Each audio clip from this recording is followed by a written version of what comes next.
peace, or it is just a pause for the conflict to take its real shape from both the sides? How are you looking at it? The hope that Iranians have is for the ceasefire to continue and result in end of war. We have had Lebanese suffering, Palestinian suffering. We experienced a massacre, a genocide in Palestine. Yes. So that is the hope that people had and have. We need to wait and see whether the other side is actually ready for peace. Backed by US or in alignment with US or Iran versus the entire West? We have had the Spanish government, the Spanish Prime Minister, from the first day calling this an illegal war on Iran. The closest allies of the United States, like UK, refusing to join the war, and Trump is criticizing them every day. Netanyahu's war, he has been wanting to attack Iran for many years, and he found Trump to be foolish enough to provide American soldiers for his war against Iran. And I think Trump is regretting the decision that he made, but he's in the middle of it, and he's trying to basically come out victorious, which is not going to be very easy.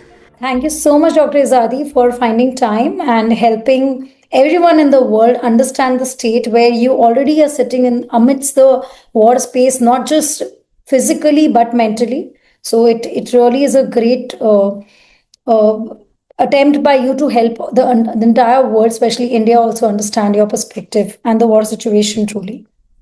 Thank you very much. Thank you for the invitation. I would like to begin by understanding. See, our purpose of the podcast here is to let everyone, in the simplest manner, understand the most complex situation. Where we say it is watched out as Iran Israel big war, but it is not just limited to that. I want to begin with the present, right now situation, which is ceasefire. When the ceasefire is being called out, what does it actually mean? In understanding it is a complete peace, or it is just a pause for the conflict to take its real shape from both the sides? How are you looking at it? The hope that Iranians have is for the ceasefire to continue and result in end of war. People here don't want to be attacked every few months. Iran was attacked in June. Yes. Iran was attacked again in March, in February. Iran has a population of over 90 million people. You cannot run a country with two nuclear regimes attacking you every few months. Yes. So the hope that Iranians have is that the ceasefire would last and turn into a long-term peace, and not just for Iran, for the whole region. We have had Lebanese suffering, Palestinian suffering. We experienced a massacre, a genocide in Palestine. Yes. So that is the hope that people had and have. We need to wait and see whether the other side is actually ready for peace, or they are just resting and are getting ready to shoot again. You understand the patterns very well. You have been telling the world that we have to read the situation beyond what we see. It is not as it is. There is a pattern that we have seen being told in your conversations multiple times. But in a simplistic way, first we see this as a war of Iran or Israel, backed by US or in alignment with US, or Iran versus the entire West. How are you going to simply put this conflict or battle out as? It's not the entire West. We have had the Spanish government, the Spanish Prime Minister, from the first day calling this an illegal war on Iran. We have had the German president more or less saying the same thing. We have had the closest allies of the United States, like UK, refusing to join the war, and Trump is criticizing them every day. We had a French ship going through the Strait of Hormuz. The last week, it was carrying fertilizers. So when the French had a choice between Trump and fertilizers, they chose fertilizers. So people understand that this is an illegal war, and they don't want to be part of it. Some Western Governments are criticizing it out loud, and some don't. We don't have any Western government that has said that they would want to join the fight after repeated requests from Trump. So the war is not against the West or the West against Iran. The war is Netanyahu's war. He has been wanting to attack Iran for many years, and he found Trump to be foolish enough to provide American soldiers for his war against Iran. And I think Trump is regretting the decision that he made, but he's in the middle of it, and he's trying to basically come out victorious, which is not going to be very easy. You think that, as you said, US always wanted to make this greater Israel approach to create and take over all the oil rich countries and bring them together to create one country, give them the power. And now you also say that Israel somewhere has tried to take the help of US. Who's taking whose help? Whose modus operandi is being served here? Who is the real player and who is being backed? How do we understand? Is the US leading it? It's Israel leading US?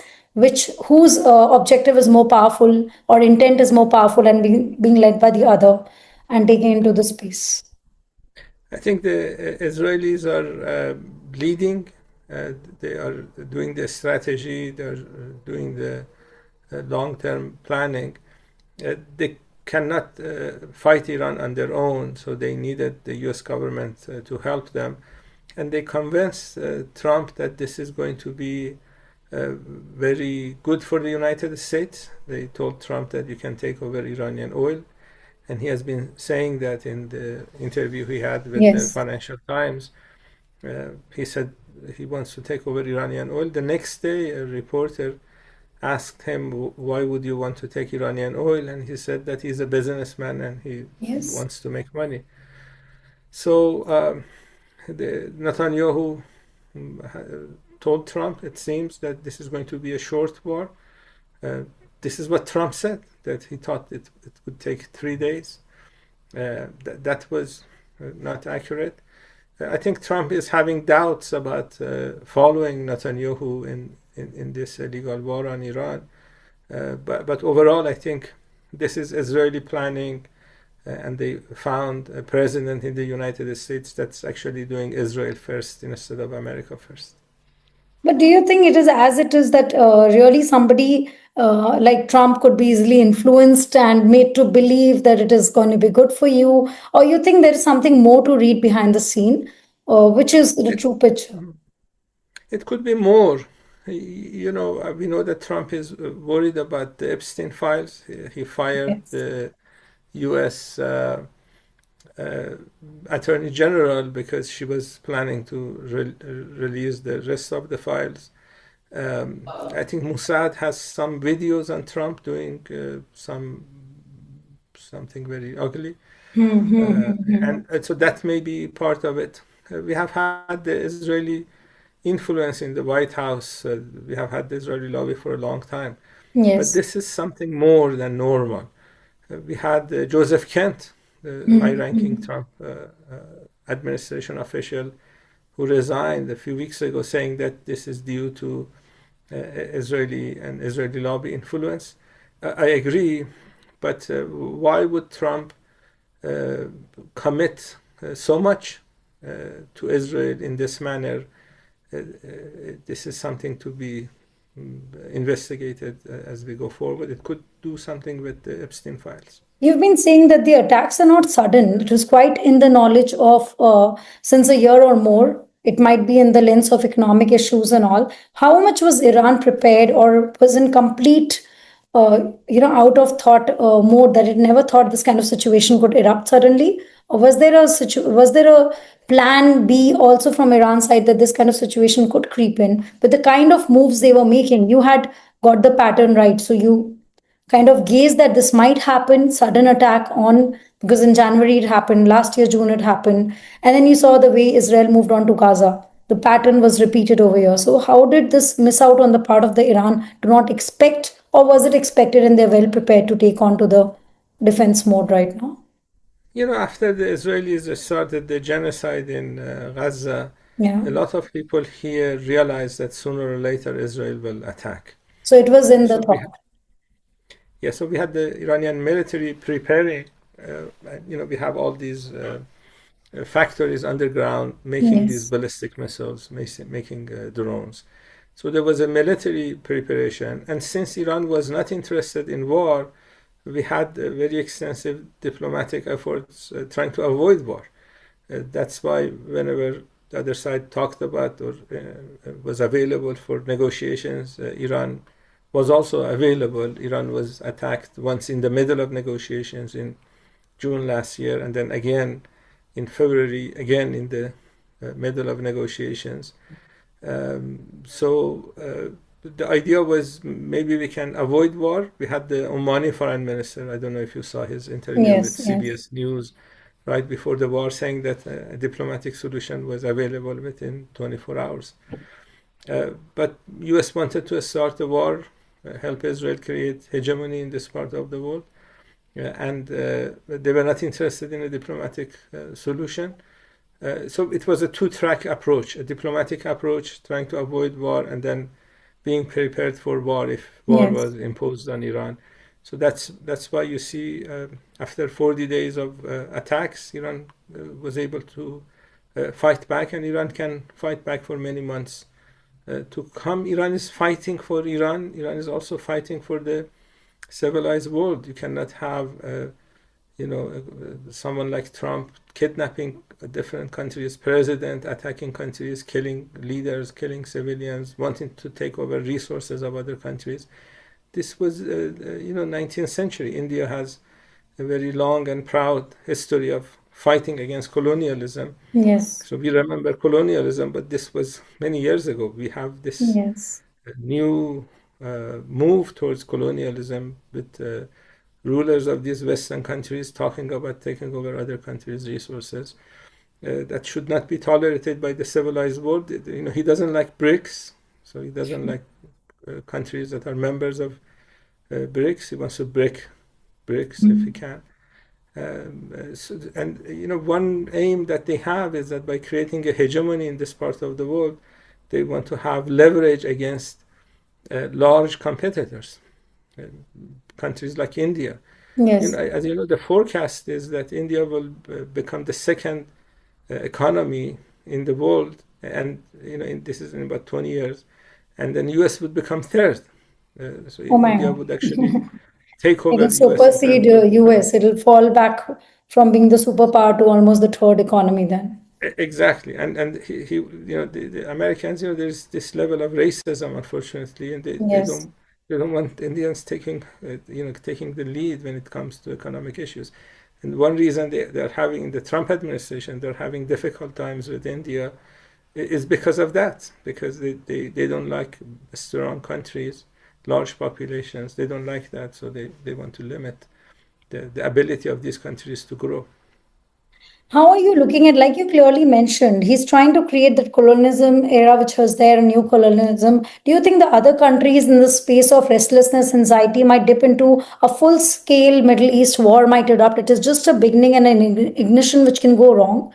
Maybe he's just playing it with the ignorance and then trying to retract his own decision, then act like, hey, we don't know, we didn't know it'll go this wrong. But this is a way where things can really erupt in a very dramatic manner, economically also and sentimentally, because a lot of lives are being lost. As we will come back to how Iran has faced the attacks on the civilians majorly in the last week. So, how are you going to see this escape any future Middle East big war erupting out of it? We have lost over 3,200 civilians, 250 hospitals. They are attacking railroad stations, bridges, Yes. all civilian infrastructure, power grids. Uh, they have no limitation. So Israelis they're breaking the infrastructure of the country from the core. exactly. This is what the Israelis did in Gaza. They attacked every single hospital, every single school. We lost 165 little girls when their school was attacked by American Tomahawk missiles. It was Yes. a double tap. So they hit the school, and then parents gathered to look for their children, and then there was another attack.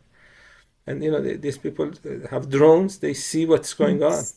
Even if you believe the first one was a mistake, the second one is very difficult to explain. So overall, we are dealing with the Epstein class. They like to kill little Iranian girls and rape little American girls. Very difficult situation. Uh, and the hope is that this doesn't get bigger. So Trump has this opportunity. The ceasefire is going to last until Wednesday. He has this opportunity to declare victory and then go and do other things, maybe take over Greenland or Canada or other mischiefs. This is one choice. The other choice is to double down and continue the attacks and start bombing Iran again. The hope that Iranians have is that he would choose the former option and just stop. This is not going to be good for his presidency. If he continues, I think he will get impeached in January of 2027 once the new Congress is in power, because he will lose the House for sure Mm-hmm. if he continues. But this is not good for him. I hope that the opinion that we have with regard to the Epstein files is false, because if Yes. that is real, that's the real problem, then he's not going to change course. So you're saying he's being too ambitious also by thinking that it's so easy to push a war and get the oil-rich countries into control and play. But do you also see the strategy go wrong when he brings in the idea? I heard in some of your interviews where you're trying to make us understand how they turn it against the internal civilians of the country only, going against the country, a protest, creating an image or an illusion. Maybe if that is true as per your uh, narrative, that they only provide the weapon to the police, and the shooters then appear like the ones who are helping the protesters and the rebel in the country to take it. So there's an alleged internal conflict being alleged to Iran, that your people are not happy with you, your own administration is killing your people, and so we went into helping them. So when these kind of narratives are created, how difficult it is to manage the internal conflict and protect the people from the external conflict. So it is like You know, convincing your own people and then fighting the war for them. the people here don't need any convincing. When they hear the bombs and they realize that their country is attacked illegally in the manner they see it, when they see Trump talks about making Iran better, making Iran great again, and then he's attacking infrastructure and Mhm. threatening So to his kill actions are Iranians. telling more than his intention. He has managed to unite Iranians more than any Iranian politician could ever do. And he admitted a couple of weeks ago that he was sending arms to people here to overthrow the government. And they did. Iran experienced a coup in 1953, which was successful. And then we experienced another coup in January, not successful, with all the American arms and with Mossad. And this is not analysis of an Iranian professor. This is what Mike Pompeo, the former CIA director, the former Secretary of State, tweeted.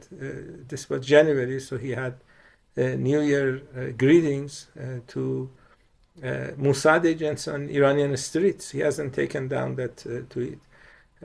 So this was a Mossad CIA operation with using American arms. And when you get arms and shoot at police in English, they don't call that person a protester. That's not protest. Mhm. That person is called a police shooter or a cop killer. And they needed to demonize Iran. The idea was that we do this coup. If it's successful, then we don't have to attack Iran. It's going to be easier, cheaper. And if it wasn't successful, we're going to exaggerate all these numbers and blame Iran. In his State of Union address right before the war, he said that the Iranian government had killed 32,000 Iranians Yes. in January. Yeah, and then after a few days, he said The 40,000. Then he's now saying 60,000. number These are all increases. January numbers. So Yes. how can you add these numbers every Mhm. day, increase the numbers for something that happened in January, that finished in January? So he's trying to demonize Iran. This is what colonialists did with their subjects, trying to demonize the subject, trying to say that these people are not human. But do That's you how think they could they exploit. this is the way, a successful way of creating fear, this tactics or the pattern of creating fear of something works in a longer picture, even if they're more powerful in terms of the support that they drive towards targeting Iran, as you may say, because they've declared in some of their comments also how they feel that the country is targeted more. They feel like it's a complete call out against Iran instead for no reason, and then justifying it for other reasons. They try to justify this attack, and I don't think anybody in the world is buying this, that you are interested in human rights in Iran because you have killed more than 3,200 people already. In June, they attacked over 1,200 people. In the coup in January, uh, this Pahlavi people, his father came into power with the 1953 coup.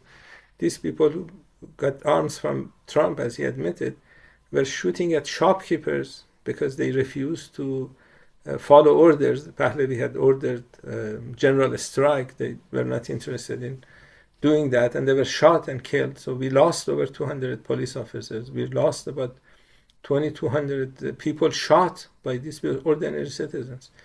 The idea was to create these mayhem, create these numbers so Yes. they can justify the attack that they were planning at that time.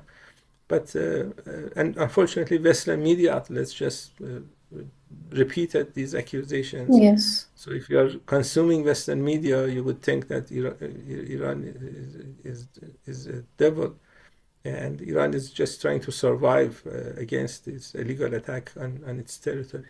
It's also a cyber war. When the media creates such kind of information, does it become difficult to fight the cyber war alongside the war on the ground? True, Israelis are very good at propaganda. They call it Hasbara. So they Hmm. have this network of people in all countries. Unfortunately, I see some people in India that are falling for that.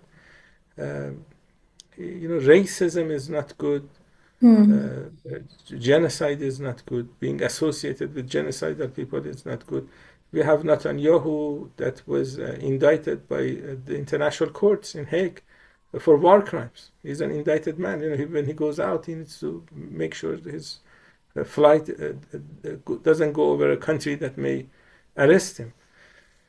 So in 21st century you cannot engage in genocide and just Hmm. continue. So sooner or later he is going to fail. Israelis are realize that he's engaging in these wars to save himself, because once the wars stop, he has to go to jail. His Hmm. crimes inside Israel is so grave that the Israeli president is not pardoning him. Trump has been asking Israeli president to pardon Netanyahu. Is not doing that because of the severity of his crimes. So being associated with these people, not a good policy. Coming to the Strait of Hormuz, because that has been a step that Iran took, which came into a lot of questioning. Now the blockade was removed few hours back. Again, they have held back, waiting for the US to withdraw after Iran has pulled out. How critical is the Strait of Hormuz in understanding the importance of the whole world realm? Because once this step has been taken by one country, it being the international waters, you think other country can also use this? And is it the right way to use the blocking method, or impacting the trade route when it comes to international waters in the face of a war? How do you look at the whole approach that Iran had made, and did it really make it successful for them to help US withdraw? Strait of Hormuz was open 2 months ago before the Hmm. attacks. And people are suffering internationally because of the war, and they should blame Trump and Netanyahu for starting this war. Under international law, we have this Convention on Law of Seas. Article 17 talks about uh, innocent passage of these ships that go through these straits, innocent passage for the coastal states. The Strait of Hormuz has two coastal states. One is Iran, one is Oman. Yes. So if you're attacking a country, killing their civilians, killing their leaders, you're not so innocent. It Yes. describes in Article 19, it describes what it means by innocence. Innocent passage, it means that the security of the coastal state should not be threatened. So it Yes. is, and the Strait of Hormuz is just 21 miles. Iran's Okay. territorial waters, based on the Convention on Law of Seas, Hmm. is 12 miles. So Strait of Hormuz falls within Iranian territorial waters, and Oman territorial Yes. waters. So Strait of Hormuz is not in international waters. It's an Okay. international passing. But we can't Ships call it pass through. international waters. Okay. It's not international waters. Mm. And if you're attacking Iranian infrastructure, if you're in some of these Persian Gulf countries provided bases for this attack, they have the U.S. has used these bases to attack Iran. This is not an accusation. We had the Wall Street Journal publishing a picture of American refueling tankers getting hit by Iranian drones, five of them. Trump tried to dismiss that report, and he said it wasn't five, it was one, basically confirming the fact that the Saudis are providing bases.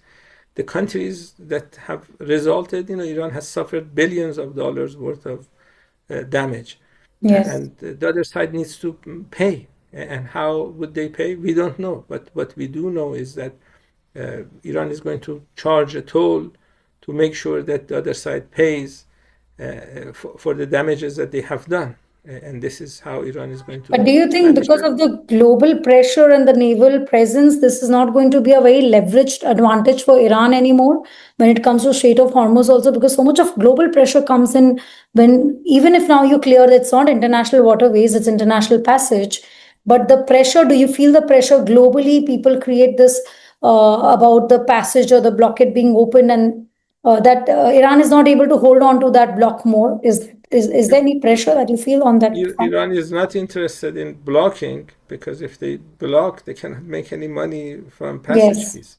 Iran is It is interested in economical isolation for the country as well. exactly. So Iran is interested in opening a Strait of Hormuz, and so ships can pass, so they can charge. And countries that are not members of the Convention on Law of Seas, like Turkey, have been charging passage fee. They call it passage fee Yes. for many many years. And countries that are members of the Convention on Law of Seas, like Australia, like Denmark, like Canada, they also charge. They don't call it passage fees. They call it pilotage fee. Okay. And this is accepted practice. Iran is going to engage in that practice, The and tolling of it it's, by calling for a toll on the passage. it's going to Iran, since Iran is not a member of the Convention Hmm. on Law of Seas. They may call it a toll. They Hmm. may level insurance on to make sure that the passage is safe. They may have some level of insurance. The Iranian parliament is writing up that law. What is not going to happen is what we had before, because we had the Strait of Hormuz being used by countries like United States, by countries that have helped the United States to attack Hmm. Iran militarily. So Hmm. that practice needs to stop. Very important aspect that we've seen in this whole situation is how we also talk about the impact on the global oil prices, obviously being the oil rich space. Also, there's a understanding this whole conflict will impact oil price. We want to understand how to look at it because sitting from India, where because there's a lot of sentimental move whenever there is a move on the war front, people just immediately relate it to the oil price dipping or surging. How would you like any layman to understand it and look at it when the wars erupt in the oil Gulf areas? Also, after that, if you can help us and understand, there's a talk about the petrodollar or the weakening of the dollar or the strengthening of the dollar strategy or the entire war being called out. Like US is trying to strengthen its dollar or protect from being weakened. Is that the underlying financial agenda that you see? And is it working in its favor when it comes to this You kind of an attempt? The hope that we have is that Trump realizes that this is a failed policy and a stop. Okay. Once he stops the war, once he stops a blockade, we had talks with the other side last week, and 24 hours after those talks, Trump announced a blockade, which is under international law an act of war. So by stopping the war, stopping the blockade, you're going to see oil prices going down. Hmm. And the toll that Iran would charge, we had this Belgian think tank calculating that for every barrel it's going to come out in terms of international oil prices, it's going to come out to something between 5 cents and 40 cents. Okay. And we have had $40, $50 increase of oil prices. Yes. So you bring that down, And that 40 cents, even if you get the higher number, it's not going to be much. So it's not going to, what Iran does is not going to affect negatively world economy. And the hope is that the US stops this war and stops the blockade so you can get oil prices down, so people in India, other countries that depend on oil purchases from this part of the world can go back to normal. But we have this if. The if is Trump realizing he should end the war on Iran and stop Do the you think it will blockade. also distance countries like India, China, whoever depend on the energy flow on Iran and other Gulf countries? They will distance ourselves from Iran and other countries. Is this going to make more distance between other partner nations because of one I country's I behavior? don't. I think they realize. I think both India and China realize Hmm. that Hmm. if the U.S. takes over the oil in Middle East, Yes. then that would be a leverage against, especially countries like India and China, Hmm. because they're large economies. U.S. feels they need to slow down in terms of growth, and they're not listening. India is growing 5-6 percentage, annual economic growth is about 5 or 6 percentage. China has been growing fast for many years. So how would you, if you're an American politician like Trump, and you have no respect for international law, what would you need to slow down the economies of your competitors? If you can take over their main source of fossil fuel, that gives you a huge leverage. This is what Lindsey Graham, the American senator, said, that they want to have leverage by controlling the oil here. So I think both India and China realize that U.S. should not get away with doing what U.S. wants. It's against international law. It's against the interest of these countries, and it is against this move towards a multipolar world.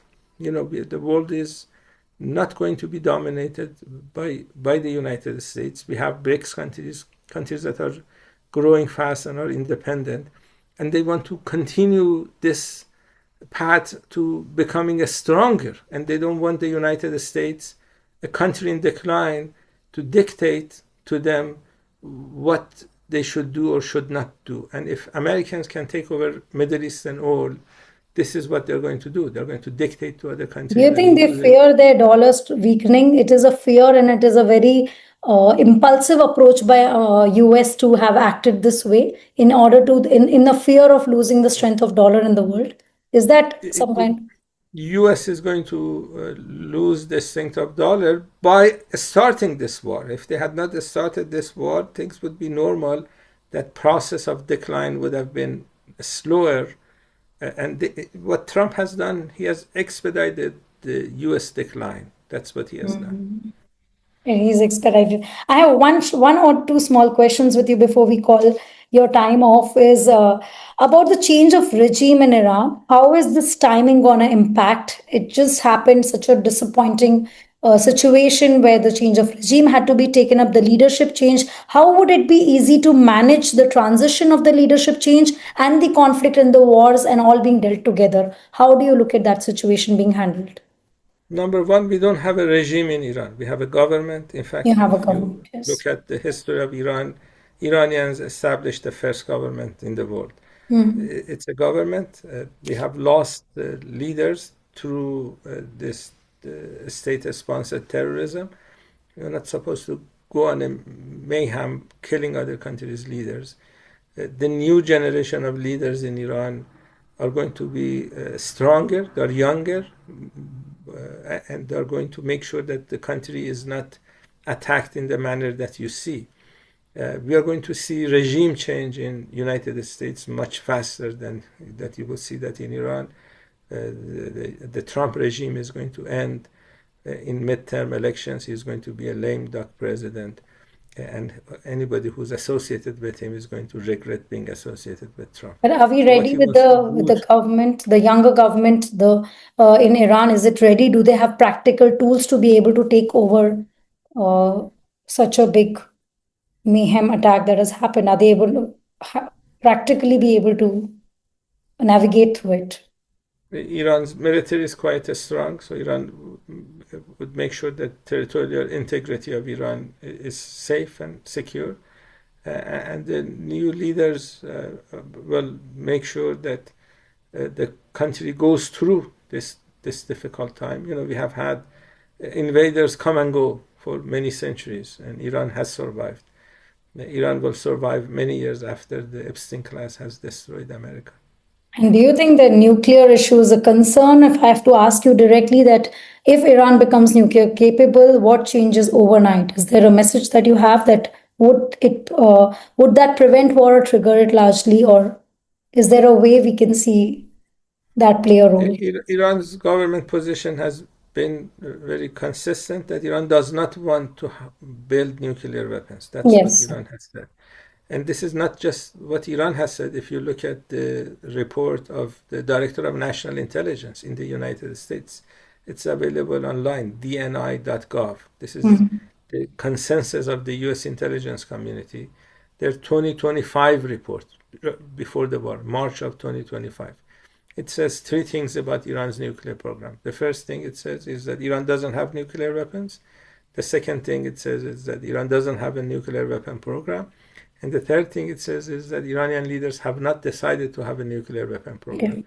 When Trump was asked about this report, he dismissed it. He dismissed his own intelligence community and he accepted Netanyahu's version. Netanyahu has been saying that Iran wants to make a nuclear bomb for the last 25 years. Uh, he has been saying that Iran will have a nuclear bomb in 6 months for the last 25 years. This is very sad that the United States foreign policy is handed over to a genocidal man that is trying to save his political career.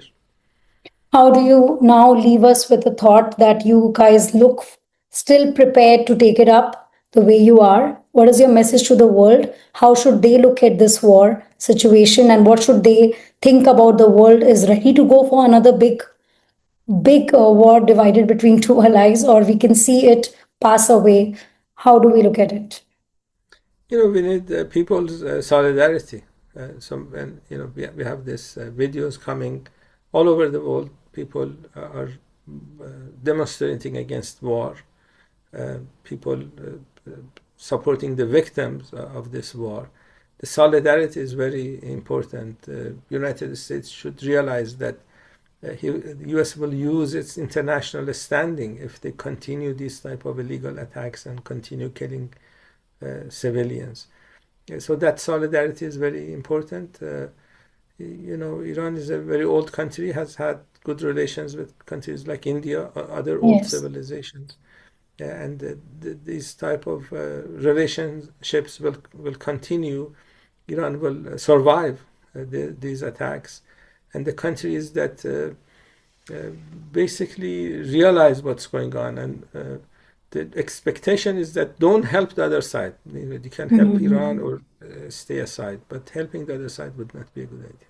Don't make them powerful. We in India also, do you have a message for people here? Because I think we have had a great relation with Iran and look up to the country and support with complete solidarity. Is there anything that you want the people in India also, or the government here, to understand? Or again, the one message is don't support the wrong side.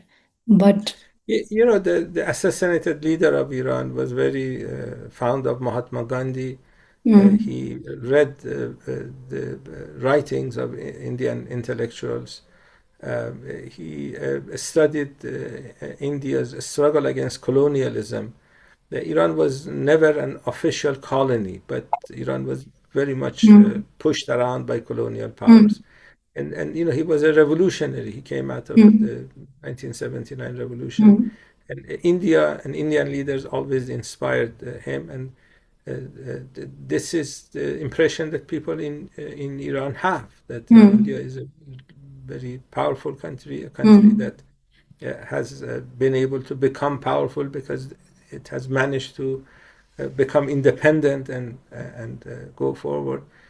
So the hope that we have that Indians, whether they're Muslim or Hindu or other mm. religions, realize that you don't have to be a Muslim to oppose an illegal war on another country. and Yes. the hope is. Coming to all this that you've discussed with us and the way you related to us is quite comprehensive also. In all the front of the strategy, politics, power, what suffers is humanity. From the humanity angle, if you have to tell what is that people during a war that the world ignores, and what does war actually look like on the ground beyond the media narrative, because when we see it on the screen or even listen, we really don't know what it is like. We all have seen little bit of the war situation in our country somehow, somewhere. But what Iran and other Gulf countries are today seeing and we hear, we don't know how it is. From the human truth angle, if you can tell us what is that the world is ignoring on that front. On the first day of war, I had to go and get my daughters from school. Schools were closed on the first day. The parents of that school, primary school in the city of Minab, they were not so lucky. Hmm. And for that 40 days of war, we had constant bombardment every few hours. And you never know if you're going to be next, because Israelis and Americans hit people's homes, just ordinary citizens, not just infrastructure, not just military sites, in order to create terror. These Hmm. are terrorist states and trying to create terror. And so I don't know if you have been under bombardment. It's not a good feeling. So the hope that we have is that they realize that this was a big mistake, a huge crime, and they would You think stop the what they kids, are your doing. children go through next level of trauma because they don't really understand? Does that moment of fear creep in so much that people can lose the faith in existence? Because what we hear is not just the sound of bombarding for you and your children and family. It might be experiencing loss of love and family and faith every minute. In the field of psychology, we have psychologists specializing in war trauma. And I think we'll have a lot of Iranian psychologists being very busy to make sure that the psychological aspects of what Iran has experienced would not be lasting. These children will never forget what happened. They will remember these things for the rest of their lives. And the hope is that they are alive to remember. We don't want more people to get killed. This is very sad. It is very sad that in this time and age, we also have to go through this kind of psychological trauma.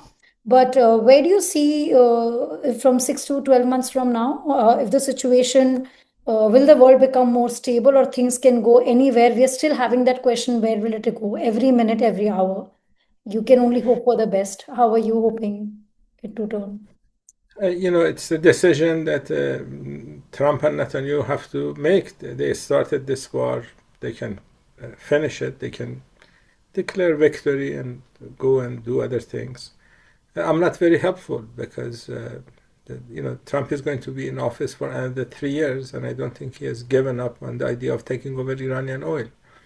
I think he's taking a break now, and he's planning to do something more in the future. What if he doesn't understand it? Things can go worse to nothing. Yes, I think things will go worse before they get better. This is my And general last, feeling. do you think if the world is misunderstanding one thing, one big thing about Iran today, what is it? Western media outlets, the mainstream media, corporate media, has been demonizing Iran for the last 47 years. Mm. And so if you're in your 50s, you have grown up with this demonization of Iran. And the best thing to do is to hear about Iran from Iranians. Inside Mm. Iran, we have some of these people on Pahlavi payroll who are saying strange things. But Iranians inside Iran can help you to better understand Iran. Iranians are human beings like other people, and they have families. They want to grow a family, maintain a family. They're hardworking people. So learning about Iran from them would be a much better choice than learning from Iran from BBC or CNN or other places. You have been known and celebrated as a person who's also been called a great communicator, someone who has really helped people understand communication, which is the biggest strength. There's something I believe, if you have a power on communication, you rule the world. Do you think your communication can help change narratives or at least set it right? Because that is the only most powerful tool, and also the sense organ that is used for communication is the most powerful amongst all that we have.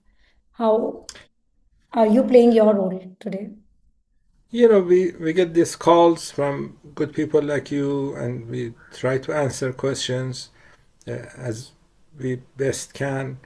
And the viewer, they make up their own uh, mind, whether they want to believe the Netanyahu version, Trump version, my version.